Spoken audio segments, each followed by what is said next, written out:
Hello friends, welcome to my Empower English channel. Listen carefully to the English pronunciation. Your English speaking skills will improve.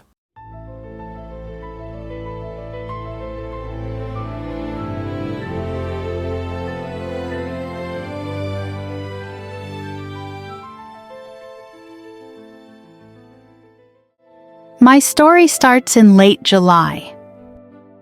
It was July 21st, I think. It was the first day of our holiday. A hot July day. I stood in the sun and looked at the sea. It was 11 o'clock in the morning. I was on the boat at Portsmouth with my mother and father and my sister Louise. Seabirds played near our big boat and the small boats near us on the sea. I started to look at the people with us on our boat. They all watched the seabirds and talked and laughed. They were all happy on the first day of their holiday too. And suddenly there he was, this tall, quiet boy in a blue and white shirt. He was really good looking. I'll always remember the first time I saw him. He didn't see me then. He was with some friends. One of the boys was his brother, I think. They had the same blue eyes, the same mouth and nose, nearly the same hair. His brother and one of the boys with him tried to catch the seabirds, and he smiled at them. Then they came and stood near us, and they talked about the small boats on the sea. I watched him over Louise's head all the time. His brother and his friends made a lot of noise, but he was quiet and didn't talk a lot. Then suddenly he looked at me, and his eyes stayed quietly on me, and he smiled his lovely smile with his shy blue eyes. The people near me on the boat, the sun, the sea, the birds, the noise of his friends, time, it all stopped.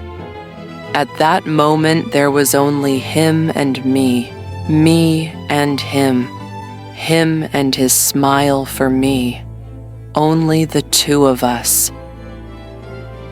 Slowly, very slowly, the boat started to move away, across the water to Spain. It takes a day and a night on the boat from Portsmouth to Santander in Spain. A day and a night together, on the same boat with him. It was a big new boat with cafes, shops, a cinema, and a disco. In the evening, Louise and one went to the disco together. We had a Coke and listened to the music and watched the dancers. But he wasn't there. Then suddenly a tall boy in a black and white shirt came in. It was him. He was with a friend. They stopped and looked slowly at all the people in the disco. It was dark in there, and he stood and looked for a long time. Then he saw me and he smiled a big friendly smile. I wanted to stand up and sing and dance with him. He came across the room and stopped near our table, and he asked me to dance. Suddenly he wasn't shy with me. We danced together for a long time after that. But then I looked up, and there was a second tall boy in a blue and white shirt at the door of the disco, with the same eyes and the same mouth and nearly the same hair. But the boy near the door had that nice, quiet, shy face. Not a big, open, friendly smile. Suddenly, I knew. This was his brother with me on the dance floor, not him. I was with the wrong brother. He stood for a moment near the door and watched me and his brother on the dance floor with sad eyes. I wanted to run to him, to take his sad face in my hands and say, "Sorry." He looked at me, then he went out quickly. I stopped dancing, walked back to my table and sat down. His brother started to dance with Louise. I didn't sleep that night. I thought about him all the time and listened to the noises of the boat and the sea. In the morning, I went to the cafe at 8 o'clock and waited there with my sister for a long time. I wanted to say sorry to him. I had 4 cups of coffee, and I don't really like coffee. But he didn't come. Where was he? Where was he? At 11 o'clock, we arrived in Santander. I wanted to stop the boat. I wanted to stop the holiday. I wanted to go back to England. I only wanted to see him again, to talk to him, to ask his name. But he wasn't there. Mark's story. I started Spanish at school in September, and I like it. We've got a good teacher. Old Webb. Mr. Webb, not Old Webb, my mother always says to me. He isn't old, you know. Old Webb, sorry, Mr. Webb, always takes some people from our school to a place in Spain for the first 2 weeks of the holidays. Every July. Old Webb is okay. Not bad for a teacher. We were at Portsmouth with Old Webb. Sorry, Mr. Webb and Mrs. Webb. She's from Argentina. All the boys think she's good-looking too. There were 6 of us with the Webbs. Harry Potts and his sister Sonia. Nick Atkins, he's a good friend. Sue Bellamy, she's clever. My brother Dave and me. We're 14 and we're good friends too, usually. There were hundreds of people on the boat. It was hot in the sun, a lovely day. People watched the sea and the small boats. I liked being in the sun and thinking about the 2 weeks holiday in Spain. Old Webb started one of his stories about Argentina, but I didn't listen. I started to look at the people, and this girl was there. Near me, a really good-looking girl with nice brown eyes and black hair. I'm really shy and I'm not very good with girls. I didn't talk to her then, but I watched her with her sister and her mother and father. Then they walked away and she smiled at me for a moment before they went. My brother Dave saw her and he laughed quietly at my red face. I wanted to see her again. Perhaps in the cafe at lunchtime, or perhaps in the cinema in the afternoon. But she wasn't there, and I don't remember the film. In the evening, we had a drink with Old Webb and lovely Lucrezia. That's our name for Mrs. Webb. After that, Dave and Harry went to the disco. They wanted to meet some girls. I don't like dancing, but I went to the disco later. I wanted to see her again.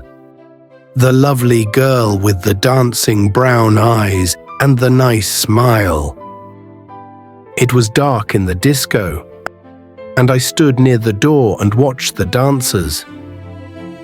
Then I saw her on the dance floor, and she was with Dave, with my brother Dave. She smiled at him too, a lovely smile. I didn't want to watch. I walked out. I went and looked at the sea and thought about things quietly. I thought about her and Dave.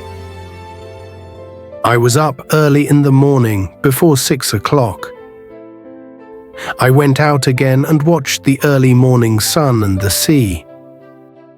There was only one old man and the seabirds there with me. The old man smiled at me, but we didn't talk. I liked being quiet. I went in and had a coffee in the cafe, but I didn't want to eat. All the time I wanted to see her. I wanted her to walk into the cafe and come across to my table and sit down with me and tell me her name and talk to me. But she didn't come. I waited and waited, but she didn't come. At 8 o'clock, I went to find Nick and Dave. Dave was very quiet all day, and he was really nice to me. And I didn't see her again before we arrived in Santander at 11. She wasn't there.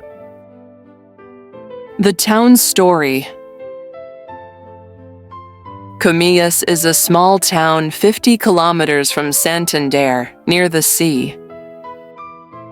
In the town, there are quiet streets of old buildings, and there's a small square. There are small shops and cafes with tables and chairs in the square, under the trees.